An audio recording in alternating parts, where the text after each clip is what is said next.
Many stories of famous and notorious characters of that period. One of the most ferocious fanatics in U.S. military history was the Indian war chief, Crazy Horse. When all other chiefs surrendered after the Great Sioux Rebellion of the 70s, he alone continued to defy the Army, a desperate outlaw to red men as well as white.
How is my daughter?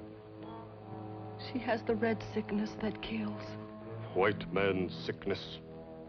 Only white man's doctor can cure this. Has pale-faced God entered your heart and turned you away from Great Spirit? I am thinking only to save our child.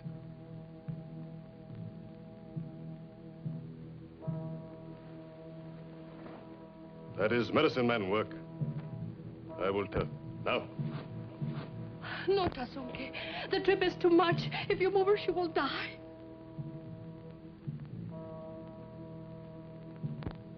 We could live together, at peace, like a family should. Please, Tasunke, make your peace with the white soldiers. Join your friends, the other chiefs at the agency. I bring medicine man here.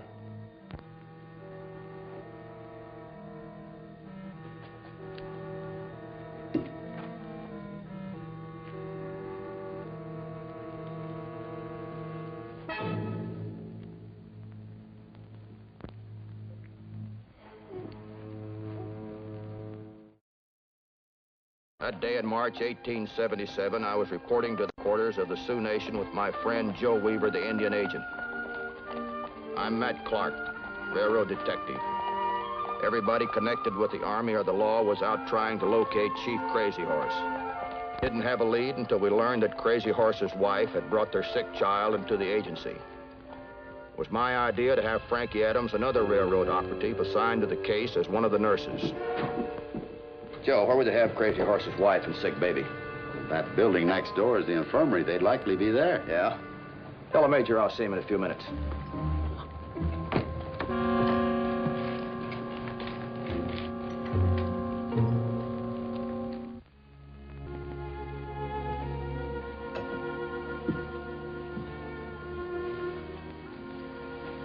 I see you're right on the job, Frankie. Yeah, but this time I don't like it. Please, are you the doctor? Sorry.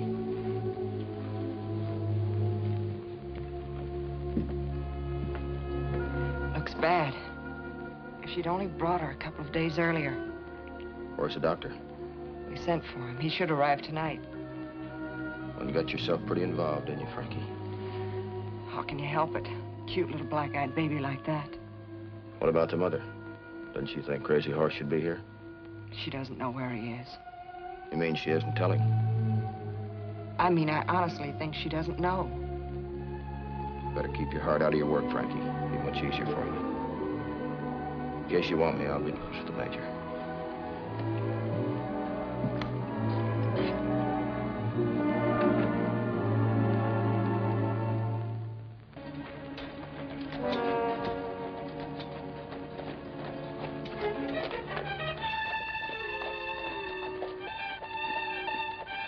I'll take care of your horse, Doctor. The infirmary's right back there.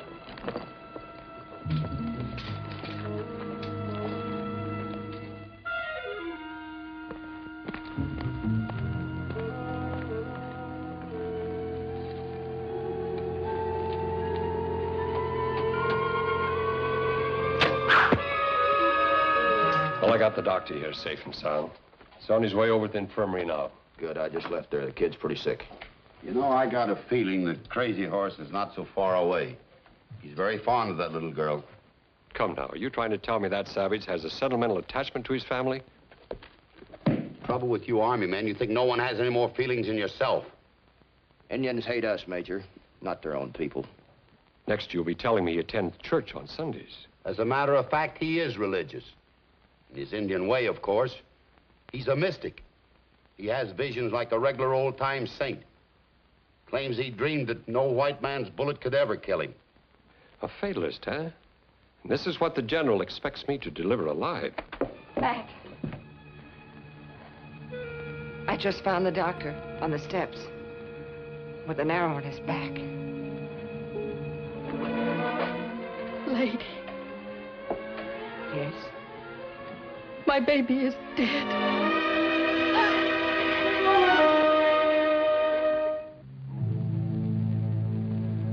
If the doctor had gotten to the child, we felt she still would have been alive. We were sure it was Crazy Horse who had killed him. It was his hatred of white man's medicine that drove him to it. Major Digby took his entire company out on an extended search for the insane Indian, determined to stay out at this time until they got him. I stayed behind with Joe Weaver. As an expert on Indians, it was his hunch that the crazed chief would try to visit his daughter's grave. Joe was sure that if the Indian came back at all, he would be alone. Do you think that Indian will ever show up? This is the third night. We'll give him one more night and then give it up as a bad hunch. Yeah. Hey, you take over for a while.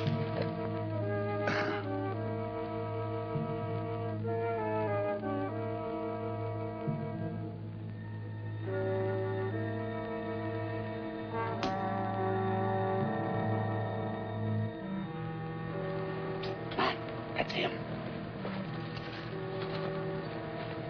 Yeah.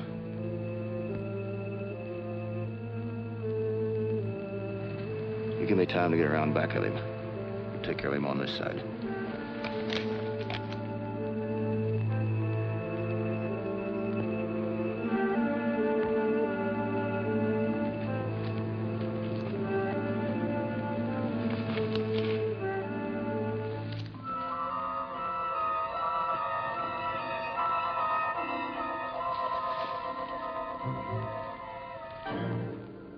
Oh, Crazy Horse. I've got a rifle pointing right at your head. And I've got one pointed right at your heart.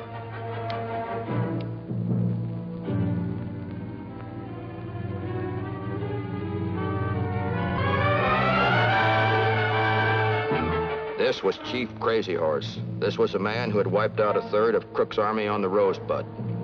The man who helped massacre Custer and his entire company on the Little Bighorn.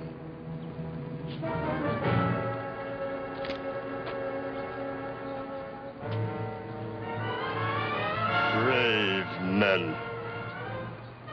You take me when I am alone and sad. Sorry, Crazy Horse. This is the only way that I could take you alive. If he makes one move, Joe, shoot him.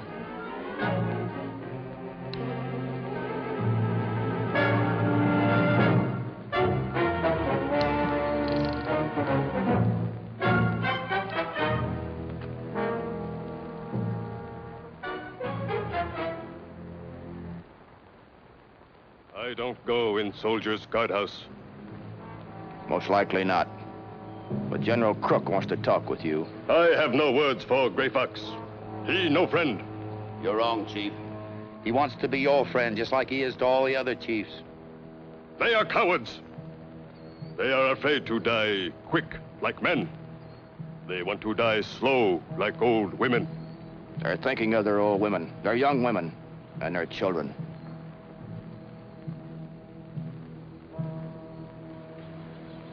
I think of my girl. White man's sickness killed her. If you hadn't murdered the doctor, she might have been all right. But no, you think only about yourself and that great pride of yours. Will Gray Fox let us hunt buffalo before winter? The buffalo are vanishing. You must find a new way of life. We'll give you cattle and horses and teach you how to live. War is a job of young men. They learn by stealing horses. We don't honor white men for stealing horses. We hang them. You see why it is no good for me to talk to Gray Fox. His words and my words will be like crows and sparrows flying in the air. They will never fly together. When I meet Gray Fox, it will be to kill him, not to talk with him. Them's big words, Crazy Horse. Let's see if you talk that big when you meet the general. He's coming in on the next train. Let's get back to the agency, Joe. Where's your horse?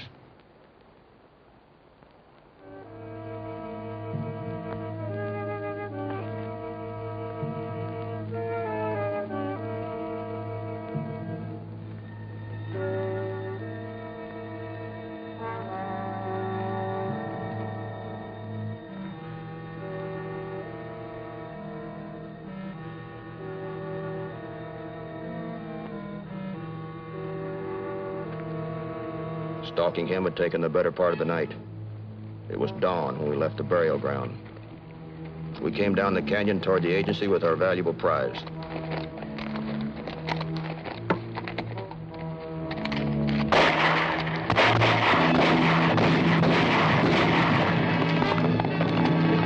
We should have known he wouldn't sell himself so cheaply.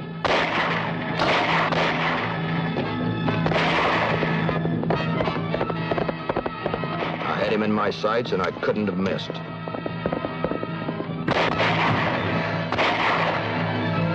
They kept us pinned until Crazy Horse was in the clear, then left us suddenly as they had struck. He couldn't have missed. You believe that stuff about him being bulletproof? Take a look at that. Firing pin hit the cap dead center and didn't go off. Now, what do you think? Lady, Good morning. I am troubled. Is it about your husband? I've told you many times. If there's anything you know, it's best to tell us, to avoid more suffering. That I feel too. That is why I must tell you he was here last night. Here. He say white man's sickness killed the little one. For her, he will kill the white chief. Do not let him do this, lady. Soldiers must stop him. I do not want him dead. I want him here, alive. Then you must tell me everything you know. What is this about the general? If I tell, you promise me that the soldiers will bring him to me alive? I promise you I'll do everything I can. The great chief comes by train. My husband will attack when trains stop in little hills to drink water.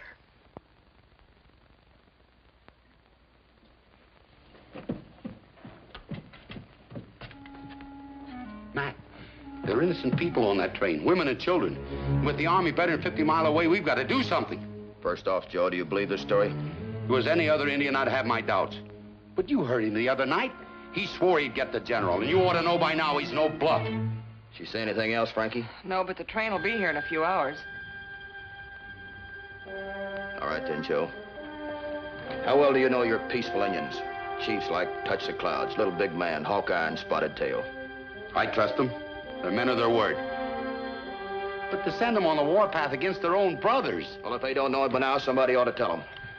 Crazy Horse is just as bad for them as he is for us. If the general is killed, even the reservation won't protect them. You know that. Sure, I know it, but who's going to convince them? I'll take a crack at it. If I can convince them, I'll lead them. But we've got to have guns. That's out. Do you know what would happen to you and the rest of us if this turned general uprising? I know. But you said you trusted the peaceful chiefs. We'll take your word for it, Joe. All right. If you're willing to risk your life, I'm willing to risk my job.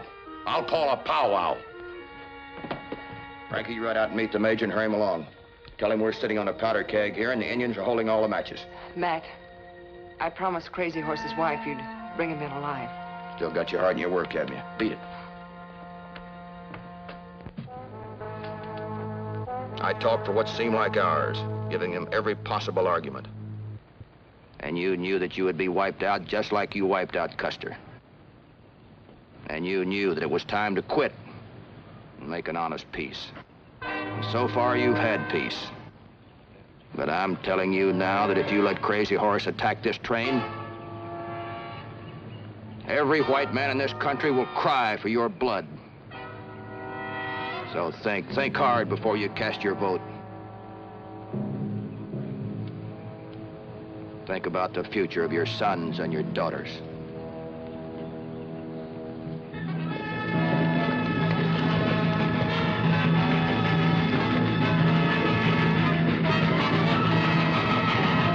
Gray Fox scalp belong, Crazy Horse!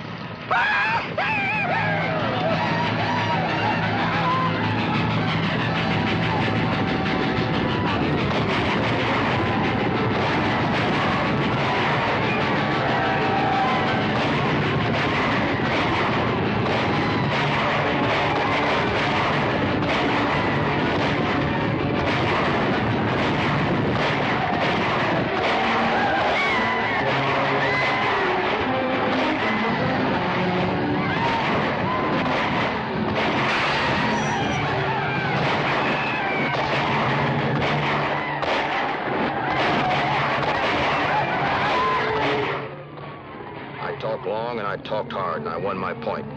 I think now that I won it because they were with me even before I started.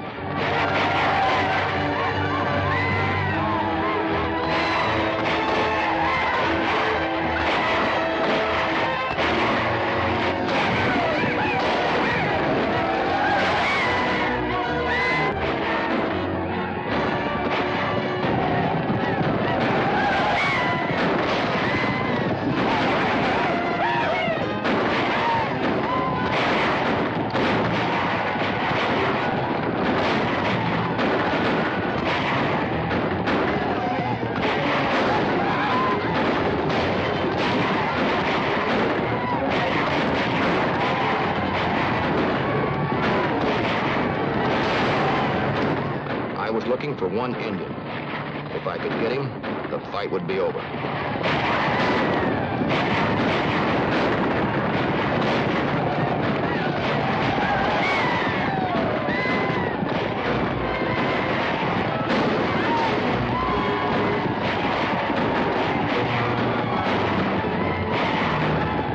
With the force of the charge, Crazy Horse's band was broken and scattered. Then I saw the man I wanted.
kill me.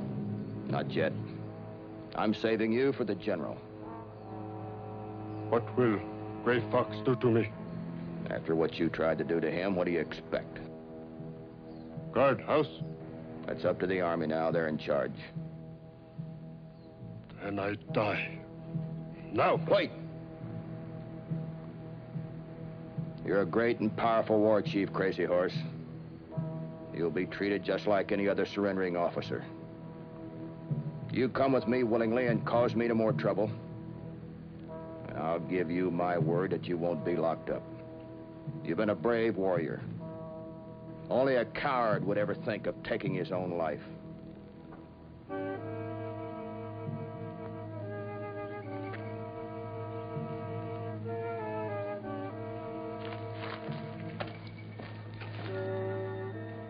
This was a solemn occasion in Indian history. The government's future relations with the Sioux Nation would depend on the treatment of Chief Crazy Horse. We would have to be firm with him, yet fair.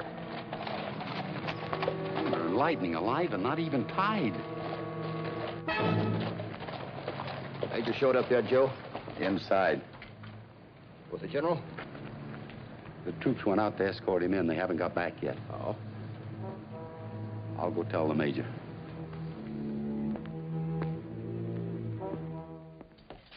Good job, Clark. Risky, but still a good job. Where's the prisoner? Outside? We'll put him in the guardhouse. You can't do that. I gave Crazy Horse my word he wouldn't be locked up, that he would talk with the general. The general isn't here yet.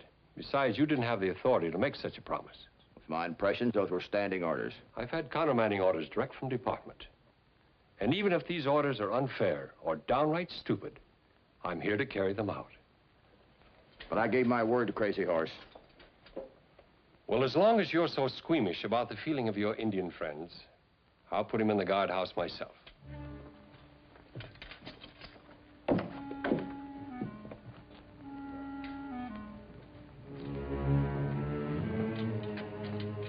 Guard. Guard. Get down. Take him off his horse.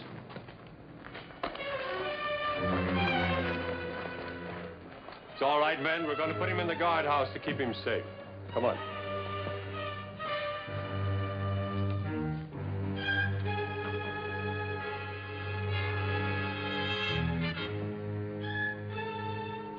Bring him on.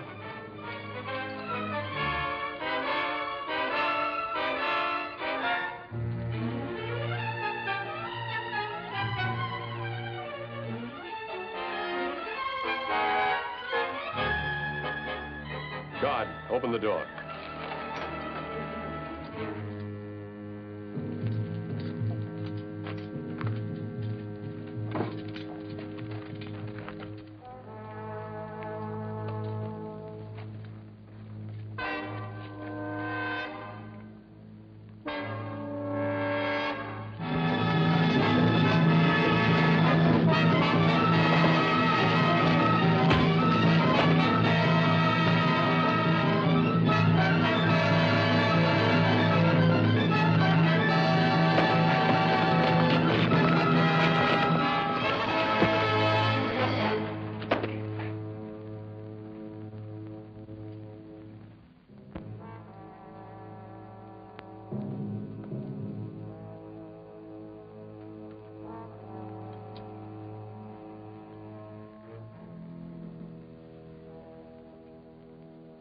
Railroad soldier,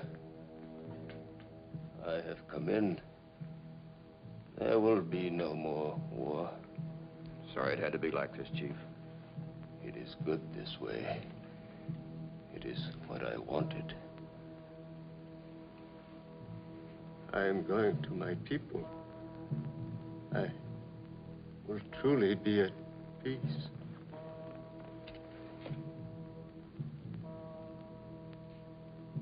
Crazy Horse looked for death today, and death has found him.